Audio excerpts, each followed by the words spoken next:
1장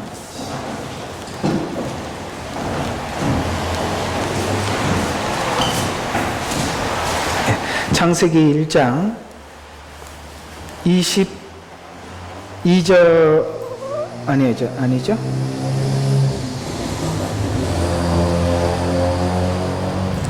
예, 20절에서 23절입니다. 다 같이 시작. 하나님께서 말씀하시기를 물들을 생명이 있는 동물과 땅 위에 하늘의 넓은 창공에 나는 새를 풍성히 내라 하시며 하나님께서 큰 고래들과 물들에서 풍성하게 나온 움직이는 모든 생물을 그 종류대로 날개 있는 모든 새들을 그 종류대로 창조하시니라. 하나님께서 보시니 그것이 좋았더라. 하나님께서 그들에게 복을 주시며 말씀하시기를 다산하고 번성하여 바다의 물들에 충만하라. 새들도 땅에 번성하라. 저녁과 아침이 되니 다섯째 날이 더라. 아멘. 자, 우리 창세기 내용을 계속 이어가는데요. 창세기 1장부터 3장까지 읽다가 보면 우리 시선이 머무는 곳이 있어요. 어디가 머무러지느냐면 오늘 여기 본문 읽었던 23절 복을 주시고 다산하고 번식하고 땅에 충만하라. 그 다음에 새들도 땅에 번성하라. 이런 말씀. 또 이렇게 쭉 내려가다 보면 또 28절에 보니까 다산하고 번성하여 땅을 다시 채우고 그것을 정복하라. 그리고 바다의 고기와 새들을 다스리라. 라는 이런 말. 그러니까 여기 지금 이 말이 22절과 28절이 연결이 되어 있잖아요.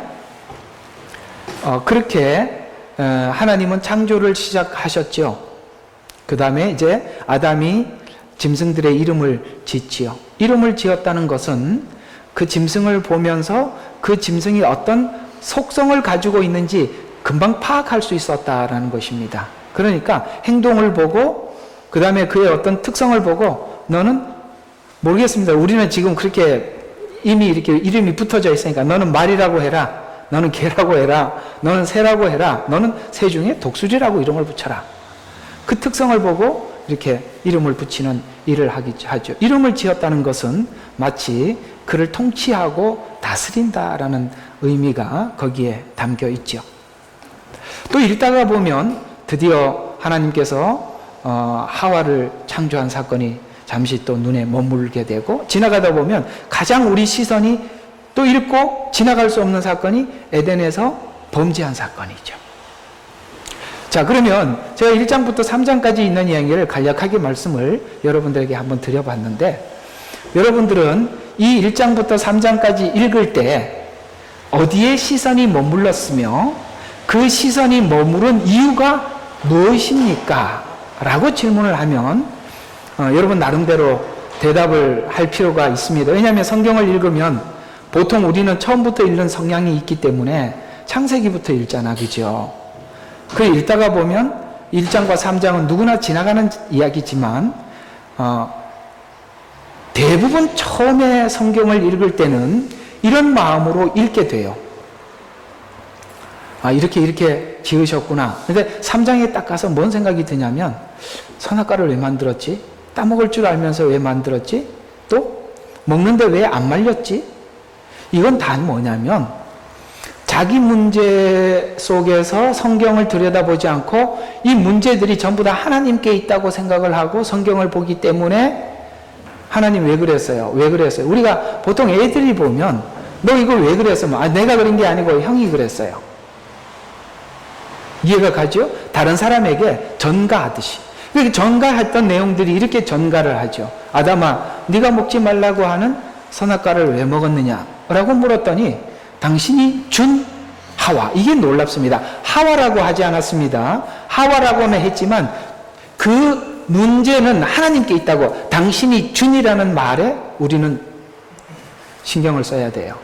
우리는 하와가 아담에게 먹게 했다 이렇게 보지만 분명히 아담은 당신이 만들어준 하와. 이게 무슨 말이냐면 당신이 하와를 만들어서 내게 주지 않았더라면 내가 결코 이런 일을 안 했을 텐데 그것도 당신이 준 거 아닙니까? 이런 이야기죠. 그러니까 원망이 사람을 원망하지만 결국은 하나님께 원망이 돌아가는 거예요. 그래서 지금 인간이 지금 현재 죄를 지은 이 형편으로는 성경을 볼 때마다 이 문제들이 대부분 나로부터 파생된 문제라고 보지 않고 이것은 하나님께서 이런 환경을 조성해서 내가 지금 이런 어려움을 당하고 있다. 그래서 문제를 나로부터 출발하는 것이 아니라 상대로부터 출발을 하는데 그것이 사람이든 사물이든 전부 다 하나님이 문제라고 그렇게 지적해 들어가는 거거든요. 은혜를 받고 나면 무엇이 달라지느냐면 이 모든 문제가 나로부터 문제가 되었다는 어떤 인식으로부터 은혜가 시작되는 것입니다. 그래서 은혜가 시작될 때는 모든 문제를 자체 나의 문제로 보고 하나님은 이렇게 축복해 주셨지만 아담과 하와가 같은 내 속에 있는 이런 죄성이 그걸 선악과를 먹었구나 이렇게 들어가는 것이 은혜 받은 사람의 태도이지 우리가 은혜를 받기 전에는 다 문제를 다른 사람 이렇게 가는 거죠. 근데 여러분 지금 시각이 어떻게 바뀌었나요? 좀 바뀌었나요? 이젠 저 모든 문제가 내 문제로부터 성경을 보기 시작하고 계십니까? 아니면 하나님 문제라고 보고 아직도 그렇게 생각하고 계십니까? 그건 여러분의 신앙의 수준에 따라서 다른 것이겠죠. 만약 여러분들이 모든 문제를 나의 문제로부터 보기 시작했다면 하나님의 은혜는 여러분 아주 가까이 와 있는 것입니다. 그리고 계속 그 은혜가 계속될 것입니다. 그럴 때부터 드디어 우리는 하나님께 순종할 수 있는 마음이 생기기 시작하고 하나님께서 무슨 말씀을 하시든지 복종할 준비가 되죠. 그때 드디어 충만하고 다스리고 오늘 성경에서 말씀하셨던 충만하라, 다스리라 이런 일들이 여러분의 삶 속에 아주 풍성하게 시작될 것입니다. 자, 그런 차원에서 하나님이 우리를 향한 마음, 우리가 하나님을 향한 마음이라는 주제로 여러분들에게 오늘 이 본문을 중심으로 생각해 보도록 하겠습니다. 오늘 본문 22절에 보면 복을 주셨습니다. 인간을 만드시고 복을 주셨어요. 그리고 복을 주시면 그 복이 몇 가지로 이렇게 요약을 해놨어요. 다산해라, 번식해라, 바다의 물들에게 충만해라 라고 그렇게 말씀하고 있죠. 창조 기사를 보면 오늘 22절에 있는 말처럼 다산하라는 말은 우리를 만들어 놓고 열매를 풍성하게 맺어라 라는 말이고 번식해라는 것은 바로 증가해라. 그 다음에 충만해라. 가득 채워라.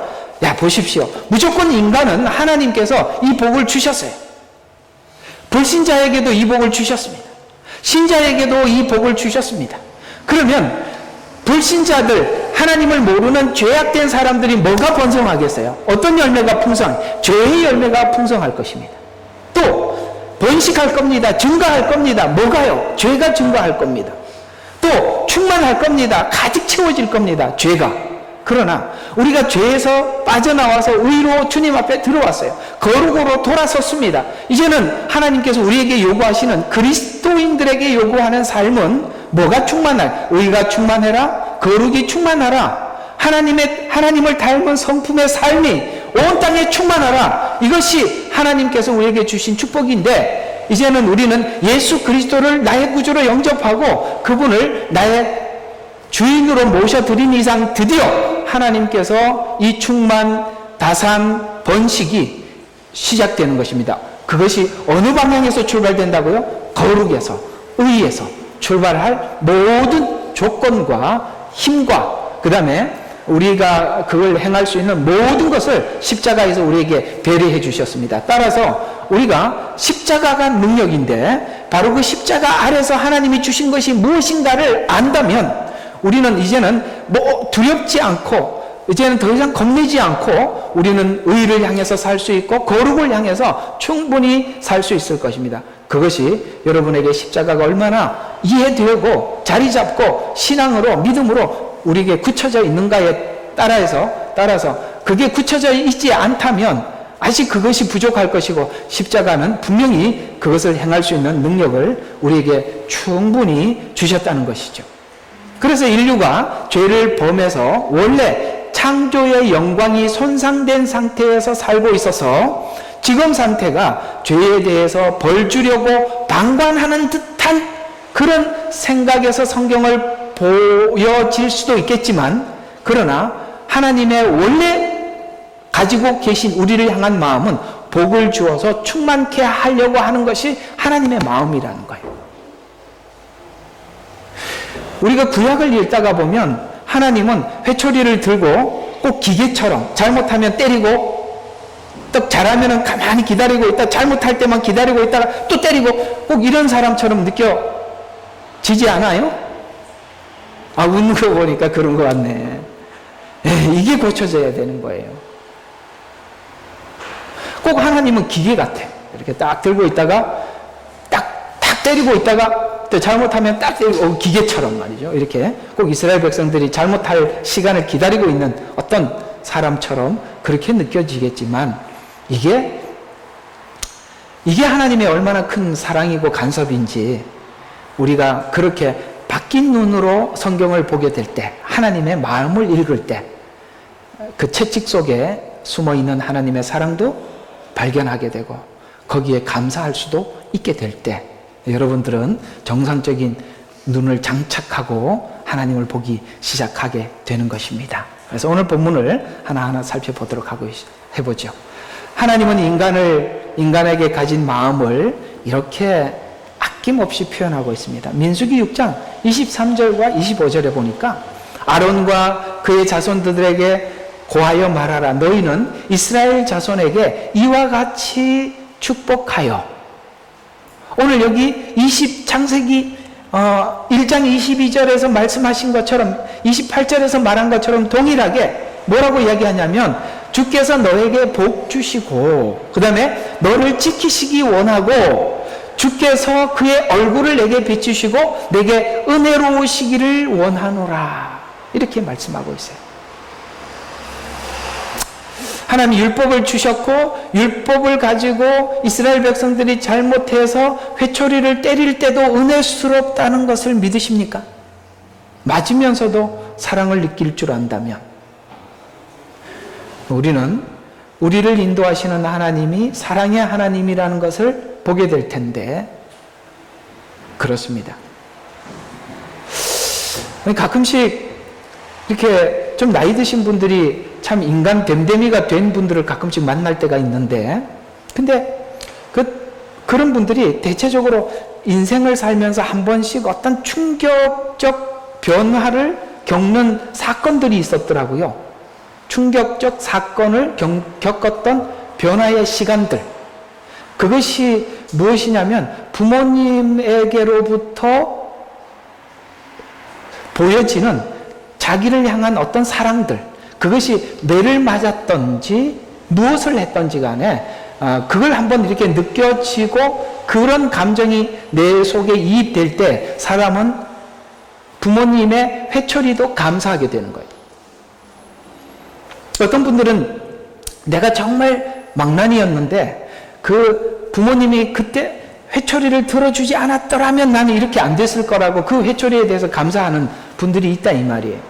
그래서 사실 부모님들이 자녀들을 이렇게 기르면서 최고의 한 가지 소원이 있습니다. 그게 뭐냐면 아마 이 이야기들을 자녀들로부터 듣는다면 부모는 부모로서의 자녀에게 소임을 다했을 때 듣는다고 생각하는데요. 예를 들어서 뭐 이런 이야기겠죠. 감사합니다. 제가 어머니 아버지의 자녀라는 것이 자랑스럽습니다. 고맙습니다. 이런 이야기를 한번 듣는다면 여러분들이 모든 인생을 바쳐서 그 자녀를 기른 것에 대해서 후회함이 없을 거예요. 그렇죠? 네. 자녀들에게 평생 살면서 그런 얘기 한번 못 듣고 사는 거는 참 그건 비극적인 이야기. 여러분들이 우리는 하나님의 채찍 속에서도 사랑을 느끼고 은혜 속에도 은혜를 느끼죠. 왜냐하면 하나님이 우리를 향한 마음이 뭐라고요? 복 주기를 원하고 그 다음에 지키기를 원하고 얼굴을 내게 비추시기를 원한다. 요 세 가지가 하나님이 우리를 향한 초점이라는 거예요. 여러분, 지킨다는 얘기는 뭘까요? 여러분, 놀랍게도 우리는 알지 못하는 수많은 하나님의 지킴 속에서 살고 있다는 것 아셔야 합니다.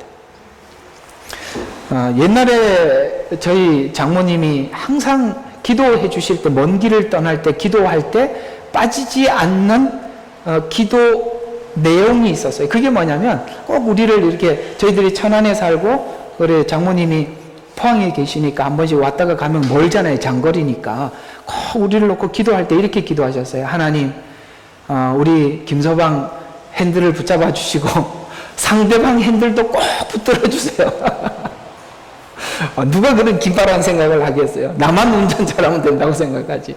그래서 그 참 생각이 깊다, 이런 생각이 듭니다. 왜냐하면 내가 아무리 운전을 잘해도 남이 와서 박는 걸 어떡하냐 말이죠. 그래서 꼭 기도할 때 상대방 차들도 주의시켜 주시고 핸들을 꼭 붙들어 주셔서 이 가정을 보호해 주세요. 그래서 상대방 핸들을 붙들어 주셨는가 봐요. 남들이 와서 우리 차를 박은 적은 없습니다. 이런 것처럼 나도 모르는 사이에 하나님의 보호하심과 지키심이 우리 주변에 상당히 많아요. 그래서 우리 주변에 뜻하지 않는 어려움을 당했던 사람들의 얘기를 들어보면 하나님, 참 그래도 사람들이 이렇게 당황스러운 이런 일도 겪는군요. 그럼에도 불구하고 하나님, 저희들에게 이렇게 보호해 주셔서 감사합니다. 하나님은 우리를 향해서 늘 그런 마음을 가지고 있다는 거예요. 실제 우리가 사는 과정 모든 상황 속에서 하나님이 보이지 않게 지키심이 놀랍게 많이 있다는 것이죠. 또 하나는 얼굴을 내게 비치시기를 원하신다는, 우리는 자꾸 하나님의 손을 보려고 그래요. 하나님 뭐 들고 오셨나? 우리에게 뭘 주려고 하는가? 이런 기대감을 가지고 하나님을 보려고 하지만 하나님은 우리에게 얼굴을 비춰요. 뭐예요? 관계, 교제. 아시겠습니까? 사랑하는 사람들은 얼굴을 맞대고 봐야 좋잖아요. 왜 결혼을 했어요? 저녁에 헤어지기 싫어서 결혼한 거 아닌가요? 저는 그렇게 결혼을 했는데요. 우린 같은 교회 다니고 결혼을 했어요. 저녁만 되면 헤어져야 되니까 버스 정류장에 바래다 줬다, 집에 바래다 줬다, 이렇게 밤새웠어요. 헤어질 수가 없어서.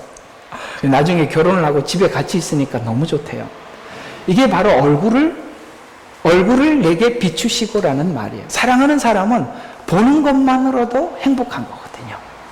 그래서 하나님이 우리에게 가지고 보호하기를 원하고 나하고 관계를 갖기를 원한대. 얼굴 비추시기를 원하고. 요 구절은 민수기 6장 23절과 25절은 잘 기억해 두시기 바랍니다. 하나님 우리에게 뭘 원하신다고요? 지키기를 원한다. 얼굴을 비추시기를 원하고 은혜로우신 하나님으로 우리에게 인식되기를 원하시는 거예요. 그것이 징계든 율법을 주든 무엇을 하든 하나님은 은혜라는 것이죠.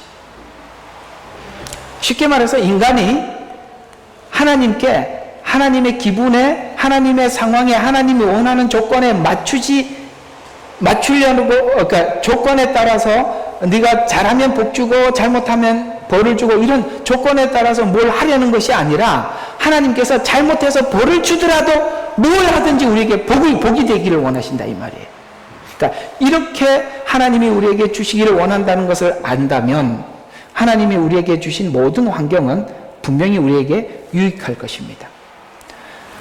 이스라엘 백성들이 시내산까지, 지금 여기 시내산까지 도착해서 이 창세기 모세오경을 하나님께서 주셔서 그것을 받아 기록하게 될 때 이 시내산까지 오는 과정에서 하나님을 겪어봤듯이 동일하게 우리가 지금까지 예수를 믿고 오늘까지 와서 우리 인생의 뒤안길들을 하나하나 더듬어 생각해 보면 하나님이 우리에게 정말 보호해 주셨던 것, 은혜를 주셨던 것들이 이게 하나님이 은혜를 주셨던 방법이었구나라고 알게 되듯이, 그래서 이스라엘 백성들은 지난 과거들을 생각해 보면 하나님 정말 복을 주시기를 원하시는구나. 그 과정들이 뭐예요? 홍해를 건넌 사건, 그 다음에 광야에서 뭐예요? 만나를 먹을 것을 제공해 주셨던 것, 목마를 때 물을 내어 주셨던 것, 여러분 우리의 삶에 필요한 모든 것들을 하나님이 이렇게 공급한다는 걸 믿으시라는 거예요. 그 다음에 제사법을 주어서, 왜 제사법을 주었을까요? 이 제사법은 하나님과 관계가 끊어져 있는 상태의 우리들을 하나님과 계속 이어가는 방법이 이런 방법이라고 가르쳐주기 위한 것이 제사법이에요. 결국은 이 제사법은 십자가 사건을 예표하고 있지만 그 당시는 아직 십자가가 이루어지지 않는 사건이었기 때문에 구약에는 이런 제사법을 통해서 하나님과의 끊어진 이 관계가 이런 방법으로 다시 하나님이 그 끈을 놓지 않았다는 것을 설명해 주기 위해서 제사법을 주었다는 것이죠. 이런 것처럼 이스라엘 백성들에게 무엇을 하든지 어떻게 하든 복을 주고 하나님은 은혜롭기를 원하신다고 전달하여서 이스라엘이 지난날 노예 생활에서 벗어나 하나님의 율법을 수여받는 것조차도 하나님은 이스라엘에게 복을 준 사건이라 라고 우리에게 말씀하고 있습니다. 왜냐하면 이 율법을 주신 사건은 바로 이런 것이죠. 우리가 누구 사람이라고요? 우리가 최소한 그래도 하나님의 자녀잖아. 그럼 하나님이 어떤 분이에요? 그러니까 그 아버지를 닮은 자녀가 되기 위해서 우리가 막대 먹은 인간이 될 수는 없는 거예요. 왜냐하면 하나님은 거룩하신 분이세요. 그렇기 때문에 최소한 율법을 주어서 하나님이 그러하듯이 최소한 우리가 뭐예요? 절제 있게 살고 어떤 뭡니까? 그 제한 밖으로 벗어나지 않으며 애굽에서 나온 하나님의 자녀들이 세상과 구별된 제한과 절제의 기준을 설명해서 우리의 인격이 더 깊이 다듬어지기 위해서 필요한 법을 주어 우리를 아름답게 가꾸고자 하는 것이 율법인데 하나님께 이런 마음을 가지지 않으면 하나님이 그래서 우리가 더 다듬어진 인격을 갖게 하기 위해서 율법을 주셨구나 이런 마음으로 율법을 보지 않으면 이 율법은 우리에게 부담이 되죠. 안 그래요? 우리가 뻔한 이야기들을 부모님들은 자녀들에게 훈계하죠. 뻔한 이야기들. 이게 내가 보니까 애들 아무리 교육을 시켜도 이거 하나 교육도 못 시키겠더라고. 뭐냐면 밥 먹을 때 소리 내지 말고 먹어라. 밥 먹을 때 딱 저 테이블에 앉아서 먹어라. 이거요. 참 그거 하나 교육시키기도 쉽지 않아요. 어떤 미국에서 아주 유명한 목사님이 설교를 한 내용이 그게 너무 유명해서 많은 사람들이 읽어보게 되었는데 그 내용은 아주 간단해요. 그게 뭐냐면 여러분들은 어떻게 살아야 절제된 생활을 하는지를 원래 유치원 때 다 배웠습니다. 근데 지금 하지 않고 있습니다. 그러니까 이미 다 배워도 이게 뭐예요? 유치원 때 예를 들어서 횡단보도에 지나가십시오. 빨간불이면 지나가면 안 됩니다. 그 다음에 식탁에 앉아서만 식사를 하세요. 밥 먹고 난 뒤에는 자기가 먹은 음식은 최소한 싱크대에 갖다 놓으세요. 이런 기본적인 것들 있죠. 그러니까 이런 기본조차도 아무리 부모가 매일 앉아서 식탁에 앉아서 야단을 치고 그래도 그거 하나 못 고치는 게 인간이에요. 한번 생각해봐요. 뭐 고쳐진 게 있나?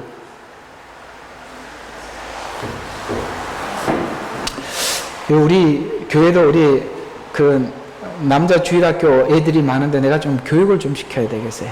최소한 이런 교육은 시켜야 될 거예요. 남자는 여자를 도와야 한다. 이거라도 교육을 시켜야 되겠어요. 연약한 여자를 도와야 한다. 그렇잖아. 그죠? 엄마가 무거운 거 들면 그 아들이 엄마가 그 무거운 걸 드는구나 이런 생각은 좀 할 수 있어야 되는데 하든 말든 쳐다보지도 않고 이건 좀 아닌 것 같아요. 아주 체격은 엄마보다 힘이 더 세면서 그 무거운 걸 엄마가 낑낑 들고 가는 걸 쳐다보고 당연히 엄마니까 하고 나는 걸어가는 그러면 안 되죠. 최소한 이런 교육조차도 안 받는다 이 말이에요. 기본이 다 볼 수 있는 부분들인데도 그렇게 인간은 교육이 어려워요. 그러니 하나님이 우리에게 율법을 주셔서 이렇게 하는 것이 옳은 것이다라고 이야기를 해도 우리 마음이 거부하는 것은 그놈의 정말 알량한 죄성 때문에 그런 거예요. 아니겠습니까? 그걸 하나님 앞에 내려놓고 결단하고 돌이키고 태도를 바꿀 때 우리는 드디어 그 은혜 앞에 나가게 되는 것이죠. 이 모든 문제들을 하나님 왜 이렇게 어려운 율법을 주셨습니까? 이러기보다는 이것이 나를 위한 하나님의 따뜻한 권면이다. 이렇게 생각을 한다면 이 율법들은 우리에게 모두가 소중한 것일 겁니다. 그대로 산다면 어딜 가도 사람들에게 존경받고 인정받는 사람이 되지 않겠어요? 그래서 우리의 신앙의 깊이를 좌우하는 것은 하나님이 우리에게 하셨던 모든 말씀들과 권면들에 대해서 어떻게 이해하고 받아들이고 믿고 대하느냐가 신앙의 본질인데, 바로 이걸 딱 한마디로 표현하자면 신앙의 태도 문제다, 이 말이에요. 태도 문제다. 이 태도가 바르지 못하면 뭘 얘기해도 좋아 보이질 않아요. 그래서 우리의 현실의 삶에서 보면, 개개인의 신앙을 점검해 보면 하나님께서 우리를 향한 전반적인 마음을 이해하지 못하고 개개인이 추구하고 있는 어떤 일부분에 우리가 신앙에 열광하고 있는 것을 보게 되는데, 예를 들어서 전도, 선교, 예배, 기도, 이런 것들이 하나님을 향해 해야 될 모든 것을 다한 의무를 다한 것이다, 이렇게 생각을 하게 되게 되면 하나님이 우리에게 하려고 하는 전체적인 이해가 부족하게 된다, 이 말이에요. 그러니까 편협하게 어떤 한 방향으로 쏠리지 말라는 거예요. 하나님의 전반적인 마음을 알고 하나님께 접근해 들어가라, 이런 이야기입니다. 그래서 하나님은 우리를 향한 가진 목적을 이렇게 밝히고 있는데, 골로새서 3장 15절과 17절에 이렇게 잘 표현하고 있습니다. 하나님의 화평이 너의 마음을 다스리게 하라.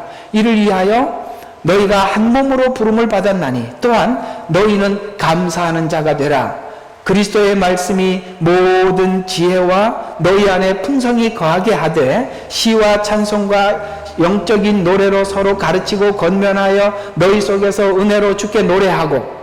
여러분, 이게 지금 뭔 이야기예요? 하나님의 화평, 하나님이 말씀하신 대로 살아간다면 우리 속에 화평이 일어나는데, 그 화평이 어떤 어떻게 우리 삶에 표현이 되냐면 감사로 표현이 되고 시와 찬송과 노래, 이런 걸로 표현해요. 이건 뭐냐면 내 마음에 즐거움이 넘친다는 거예요. 누가 노래 불러요?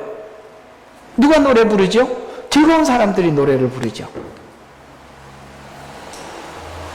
그 마음이 편치 않은 사람은 죽어도 노래 한 곡 못 불러요. 지금 감사가 있다, 시가 있다. 시가 있다는 것은 뭡니까? 여러분, 사랑하면 시인이 되는 거예요. 지금 내 마음에 말할 수 없는 화평이 있다는 거예요. 왜냐하면 하나님 말씀 따라 순종할 때 가지는 우리의 삶의 자신감, 그 평화, 다른 말로 표현하면 내가 내 삶의 주인이 되지 않은 아버지께서 내 삶의 주인이 될 때 나는 어떤 삶의 압박으로부터 자유로워지죠. 왜냐하면 내가 주인이 아니잖아요.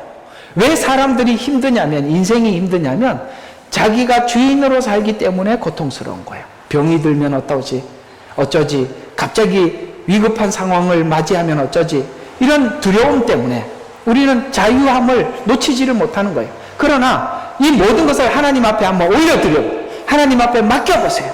하나님 하라는 대로 한번 살아보세요. 그러면 하나님이 우리에게 책임져 주셔요. 오늘 뒤편에 어떻게 책임져 주시는지 설명해 드릴게요. 이게 바로 창세기는 하나님께서 우리의 모든 삶의 자세한 모든 부분들을 다 맡기라. 하나님은 너에게 복을 주기를 원한다. 처음부터 이렇게 창조했다. 창세기는 너무 중요한 거예요. 왜냐하면 창조한 목적과 이유를 설명하는 거니까. 이걸 가지고 성경을 계속 설명할 거니까. 아시겠어요? 네. 우리가 이런 게 있어요. 우리가 살다 보면은 가끔씩 우리 인생이 이렇게 외출을 할 때가 있다. 외출할 때 이렇게 좀 표현하면 아시겠어요? 외출. 말이 어렵나? 이게 말이 참 생각이 안 나서 그래요. 하여튼 이렇게 외출을 할 때가 있는데, 그러다 보면 참 내 마음이 괴롭고 고통스럽죠. 그럴 때 어머니나 아버님께서 이런 이야기를 하면 가장 위로가 돼요. 뭐냐면 나는 너를 낳았을 때 우리 마음이 이렇게 즐겁고 행복했었다. 네가 클 때는 우리 엄마 아빠에게 우리에게 이렇게 깜짝 놀랄 행동을 했다. 너무 기특했었다. 너는 원래 그런 사람이었다. 정말 이해가 가요? 그렇게 처음에 가졌던 부모님의 그 애틋하고 기대됐던 정말 세상 사람들이 너는 쓰레기야 이런 얘기를 들었을 때 너는 이렇게 소중한 사람으로 처음에 내가 비춰졌었어. 나는 너에게 그런 기대를 했어. 너 원래 이런 아이였어. 그런 얘기를 들으면 우리가 뭘로 돌아가냐면 내가 쓰레기가 아니구나. 내가 이렇게 표현해 참 쓰레기라서 죄송합니다. 이게 단어가 그게 전부라서 그래요.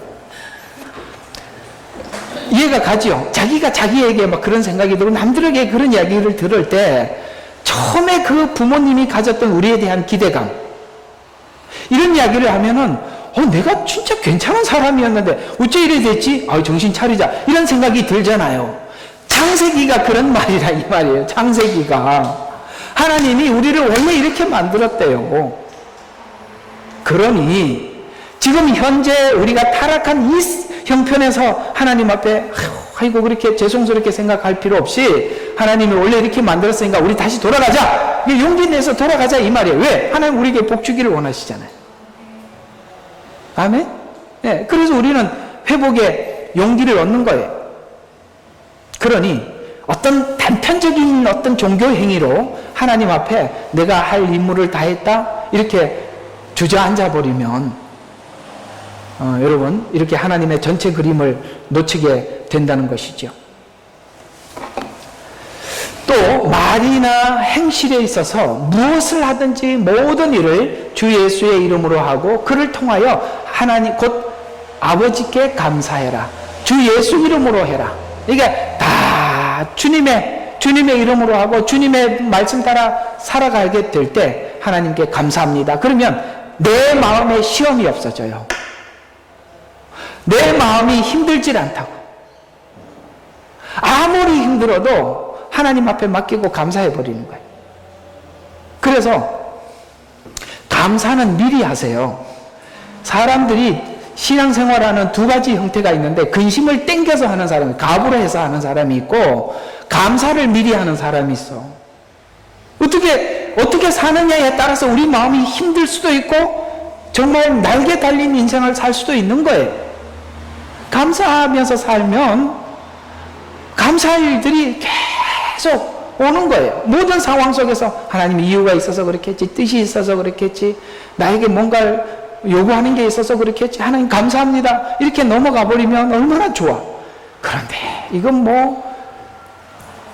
1년이 아니라 10년 뒤에까지 지금 나이가 40인데 60세까지 걱정하고 앉아 있으니 이게 걱정이 마를 날이 있겠냐고요.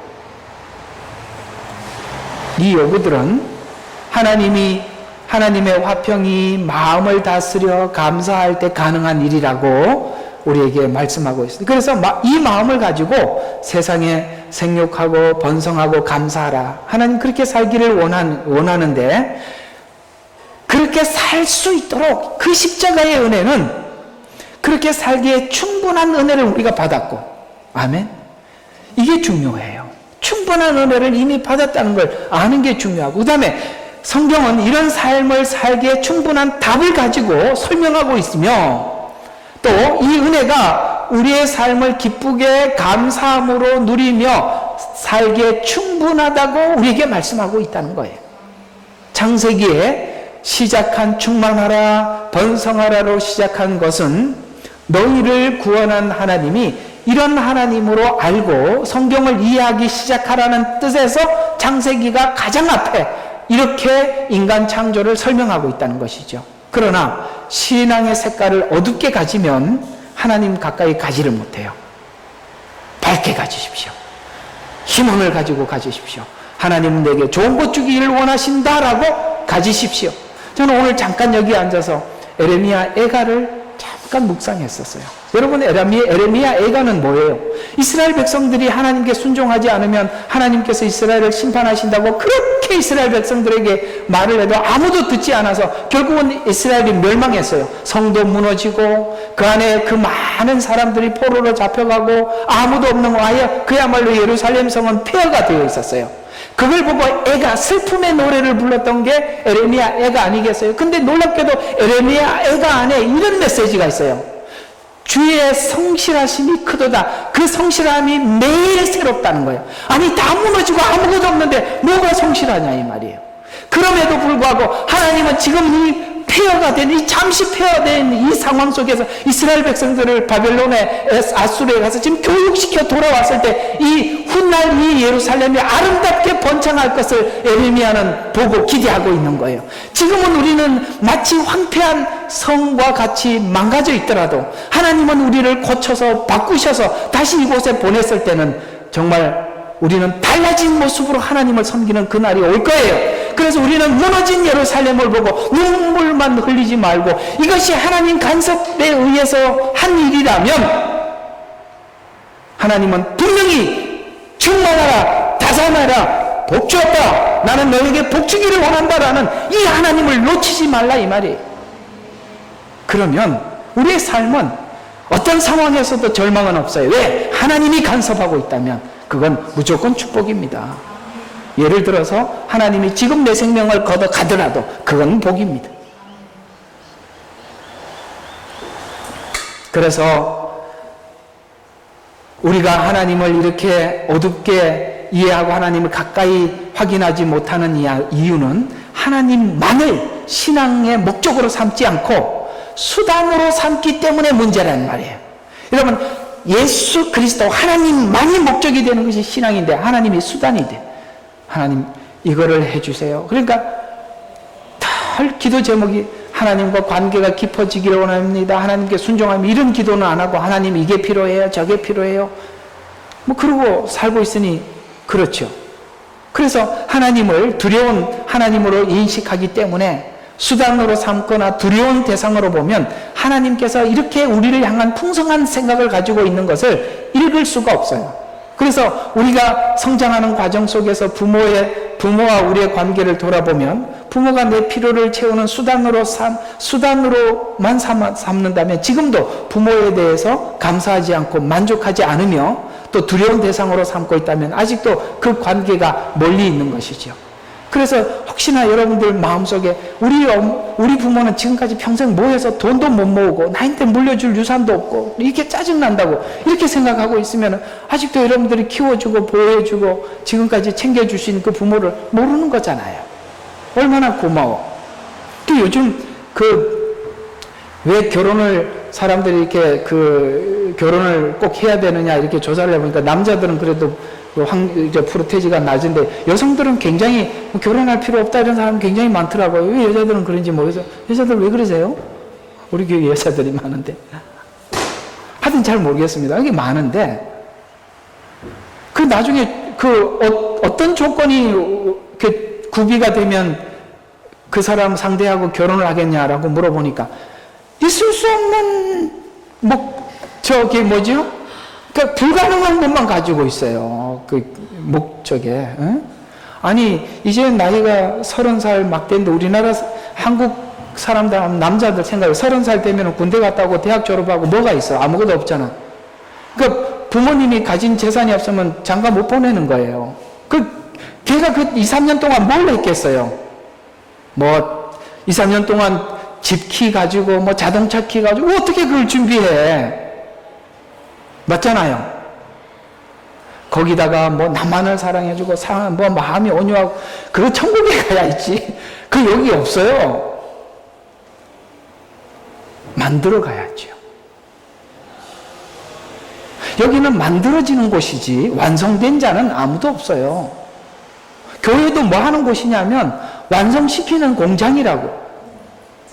이렇게 표현하셨으면 죄송합니다. 사람을 그리스도의 사람으로 만드는 완성시키는 곳이에요. 공장이라고 하니까 말이 좀 이상하네.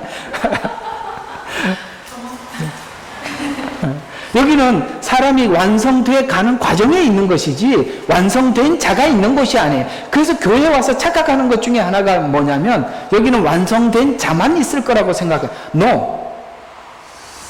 없습니다. 여기는 우리가 다 그리스도를 닮기 위해서 몸부림치는 사람들이 있을 뿐이죠. 우리가 같이 몸부림치고 있는 중이. 그래서 못했으면, 부족하면 좀 더 서로 더 와달라고 격려를 해줘야지. 야, 너 지금 교회 다닌 지 몇 년 됐냐? 뭐 이렇게 물어보면 곤란하죠. 알았죠? 어떤 사람은 1년이 돼도 30년 변화된 사람이 있고 30년 살아도 1년밖에 변화 안 된 사람도 교회에 있답니다. 아까 뭐의 문제라고? 이게 태도의 문제라고. 너무 중요해요. 하나님을 바라보는 태도의 문제예요.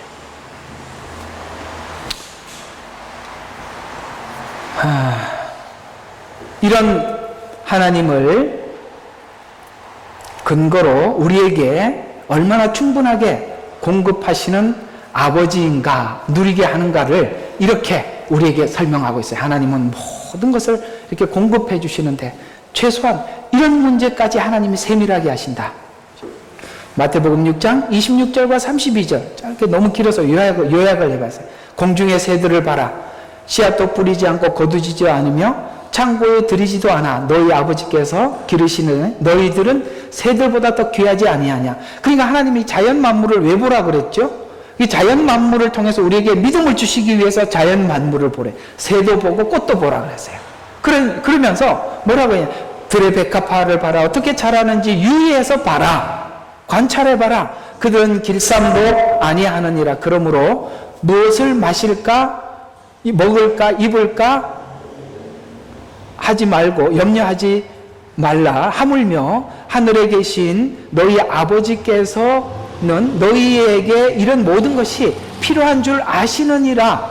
아신답니다. 왜? 이걸 창조하신 하나님이 하나님 먹고 살아야 되겠는데 이 말 하지 말라는 거야. 먹어야 산다는 거 하나님이 당신이 만들었기에 너무 잘 알고 계시니까 그런 거 염려하지 마라. 새들도 먹이지 않냐. 그들은 아무 수고도 안 하는데 하나님이 항상 먹을 걸 준비한 줄 알고 믿고 아침에 먹을 걸 찾으러 다닌다는 말이죠.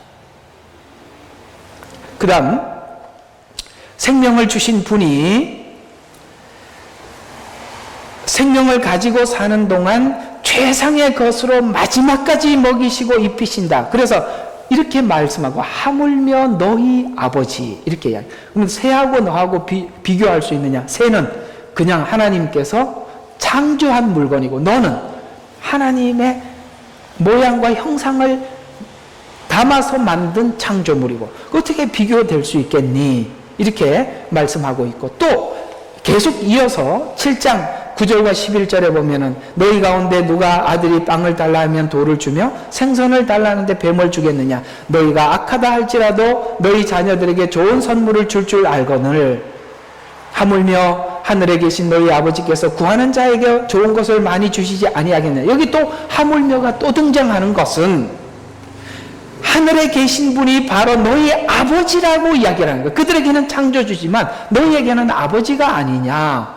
그래서 하물며가 등장하고 있어요. 그래서 이런 염려는 하지 말고 진짜 네가 아버지가 원하는 것은 이런 것은 너에게 제공해 주니까 네가 해야 될 일이 무엇인지를 12절부터 이렇게 표현하고 있는데 사람들이 너에게 해주기를 바라는 대로 그렇게 해주라. 상대방 입장에 서 있어라 이런 말이에요.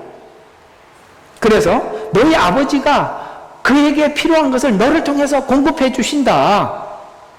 남에게 주려고 생각하면 하나님께서 줄 수 있는 것을 공급해 주신다는 거예요.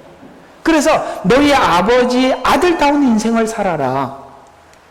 창세기가 믿음이 되는 이유는 삶의 피로를 채울 능력의 하나님이 마지막까지 돌보시는 하나님이라는 것을 잊지 말라. 그렇다면 지금 안 주시는 것은 뭔가 이유가 있다는 것이죠. 왜 안 주시느냐면 하나님이 원하시는 어떤 일을 하고 있어서 그럴 뿐이라는 거예요. 그러면 하나님이 원하는 어떤 일이 뭐냐 이거죠.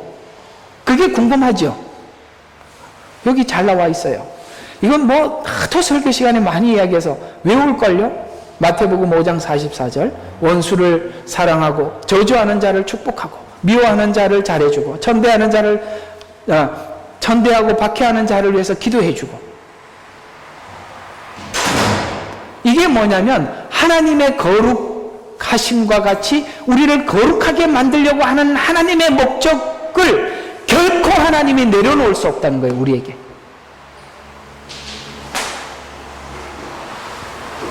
할 수 없습니다. 할 수 없어요. 애들 교육시키려고 하면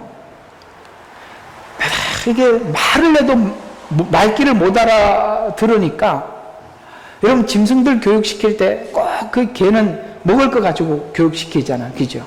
참 인간도 1차원적인 차원에서 진짜 먹을 거 가지고부터 교육을 시키는, 참 그게 참 치사하지만 그런 방법을 동원하든 저런 방법을 동원하든 상을 주는 방법을 동원하든 벌을 주는 방법을 동원하든 결국은 왜 인간을 만들어야 된다고 생각해요? 여러분 자녀들을 왜 인간 만들어야 된다고 생각하세요? 그냥 지가 하고 싶은 대로 다 하고 살게 만들어주면 되지 왜 인간 만들어야 된다고 여러분 생각하십니까?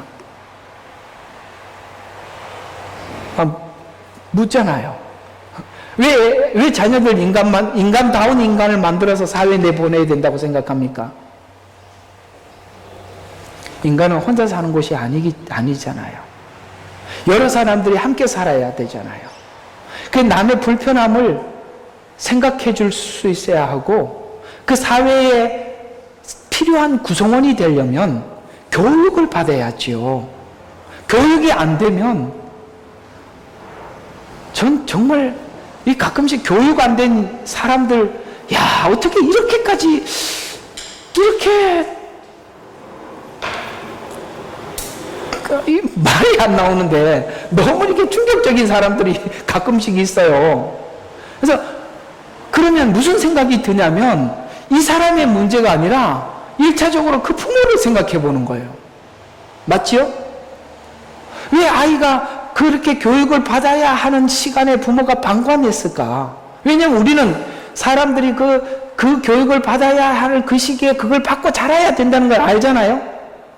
나이가 들어서는요, 여러분, 만약에 나이가 20살이 넘고 30살이 됐는데 밥상에 앉아가지고 밥 먹을 때 쩝쩝 소리 내지 마라, 테이블에 앉아서 밥 먹어라. 이거 초등학교 때 교육시켜야 되는 건데, 나이 30살 돼갖고 소리 좀 내지 마세요. 식탁에 앉아서 밥 먹으세요. 이 말 어떻게 하냐고. 근데 그 말을 해야 된다는 게 너무 안타깝다는 거죠. 근데 그 말을 할 수가 없어요, 이제는. 아셨습니까?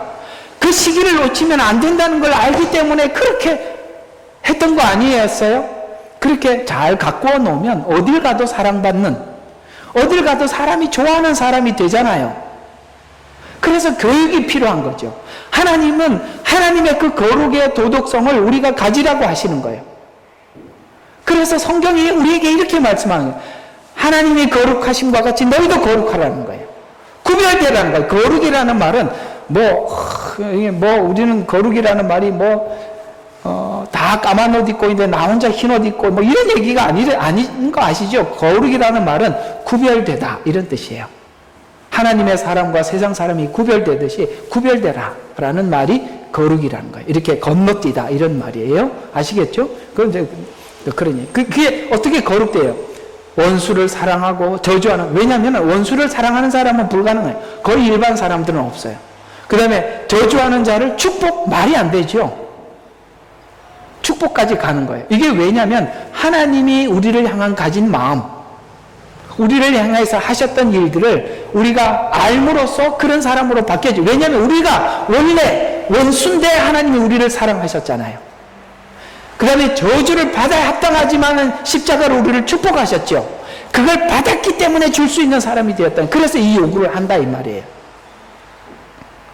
45절에 보면 그래야 너희가 하늘에 계신 너희 아버지의 자녀들이, 이걸 또 구원에다 딱 갖다 붙이는데 그 말은 아니고 하나님의 목적 자녀다운 자가 되리니 이런 말이죠. 이는 하나님께서 그분의 태양을 악인과 선인 위에 떠오르게 하시며 의로운 자와 불의한 자 위에 비를 내리심이라. 하나님은 차별하지 않는 것처럼 너희도 사람이 너에게 어떻게 하느냐에 따라서 차별하지 말고 대해줘라. 만약에 하나님께서 차별해서 대했더라면 여기 구원받을 사람은 단 한 명도 없었다. 그거 오늘 저녁에 로마서 할 때 설명해 드릴게요. 하나님이 우리를 차별해서 대우했더라면 구원받을 사람은 단 한 명도 없었어요. 하나님께서 불공평하게 대했기 때문에 우리가 구원을 받았어요. 그 불공평은 죄인인 우리도 받아주신 거예요. 그게 로마서 9장 이야기니까 그건 오늘 저녁에 더 이야기하기로 하고, 이렇게 성도들의 삶을 거룩하게 해서 그 빛을 세상 사람들 가운데 비치게 하고 비를 내리게 하여 하나님의 자비하심과 관대하심과 긍휼을 베풀어 죄인들에게도 우리가 그렇게 하나님의 성품을 보여줌으로 인해서 그들이 돌이킬 수 있는 시간을 넉넉히 주기, 이게 이제 우리에게는 힘들어요. 넉넉히 주시겠대. 그러니까 우리는 넉넉히 주신 시간만큼 해야지. 우리 마음속에 다 뭐가 있어요? 하나님 빨리 해달라고. 빨리 해달라고. 그게 우리를 지치게 하는 건데, 우리도 빨리 안 돌아왔다니까요. 이해가 가요? 네. 나는 굉장히 빨리 돌아온 사람처럼 하는데, 아니, 우리도 엄청나게 기다려서 왔다고. 근데 왜 우리가 좀 빨리 돌아오라 그러냐면 내가 그걸 감당하기가 힘드니까.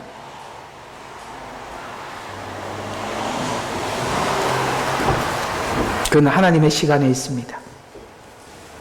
그건 하나님의 시간에 있어요.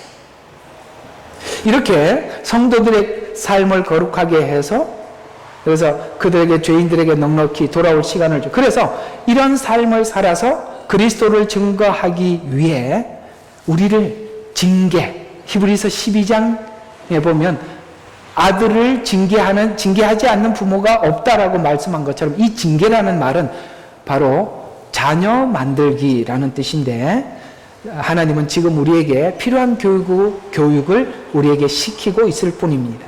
이렇게 하는 것이 하나님의 복 주심의 기준이기에 하나님께서는 이 복을 주시기 위해서 율법도 주시고 은혜를 주셔서 우리 마음을 기경하고 세상의 빛으로 소금으로 보내서 죄인들을 향하신 하나님의 마음을 전하는 전달자로 세워 주셨다는 거예요. 그래서 그 과정 속에 우리는 은혜도 만나고 율법도 만나고 이 모든 것을 만나 우리는 하나님의 뜻을, 의중을 깨닫고 돌이키는 자가 되게 되었다는 것이죠. 자, 오늘 이야기들을 정리해서 결론적으로 맺어보면, 하나님이 우리를 구원하여 목적하신 것은 이방인이 구하는 것과 다른 것을 구하여서 세리와 죄인이 추구하는 것과 다른 목적을 가진 하나님을 아버지로 모시고 살아가는 자들의 복주심을 전파하기 위해서 우리를 불러주셨는데, 마태복음 5장 46절과 48절에 보니까 너희가 너희를 사랑하는 사람을 사랑하면 너희가 무슨 상이 있으리요? 라고 말씀하신 것처럼 사랑의 한계를 넘어가는, 우리가 사랑할 자만 사랑한다면 사랑도 우리가 정해놓은 한계 안에서 사랑하겠다는 것인데, 그 사랑은 그 한계를 넘어가 차별하지 않는, 그래서 세리들도 그같이 아니하느냐. 또 만일 너희가 형제들에게만 무난하면 내가 다시 저 인간 꼴보기 싫어 안 찾아볼 거야, 이런 사람 없어지라 이 말이에요. 꼴보기 싫은 사람이 없어져야 하는 거예요. 진짜 은혜를 받고 보니까 꼴보기 싫은 사람에게 찾아가서 사과해야 되겠더라고요. 그 사람이 나한테 사과를 해야 되는데 하나님이 그런 마음을 주시대요. 네가 먼저 가서 사과해라. 그래서 가서 뭐 했죠. 뭐 어떻게 하겠습니까? 그것도 할 수 있대요. 나는 결정적으로 이런 때 좀 아멘을 듣고 싶은데 그걸 해라니까요. 나만 한 게 아니고 여러분들도 하라니까. 꼴보기 싫은 사람이 없어져야 된다는 거예요. 왜냐하면 너희가 형제들에게만 무난하면 다른 사람보다 더 나은 것이 무엇이냐. 그러니까 네가 하나님의 자녀로서 뭐가 달라졌느냐 이렇게 질문하잖아요. 세리들도 그같이 아니하느냐, 죄인들도 그렇게 한다 이 말이에요. 그러므로 이렇게 이야기해요. 하늘에 계신 너희 아버지께서 온전하심과 같이 너희도 온전해라. 이 말이 오늘 본문에 말하고 있는 땅에 충만하라, 번성해라. 어떻게 충만하라고요? 온전한 상태에서 충만해지라는 거예요. 어때요? 드디어 십자가 지시로 오신 예수님의 말씀과 창조의 이야기가 다르지 않다는 걸 연결을 시켰죠. 그래서 세상에, 어두운 세상에 하나님의 자녀로서 온전해져서 네가 세상의 소금이 되라, 빛이 되라. 이것이 여러분과 저를 만드신 하나님의 목적이다라고 오늘 말씀하고 있는 것입니다.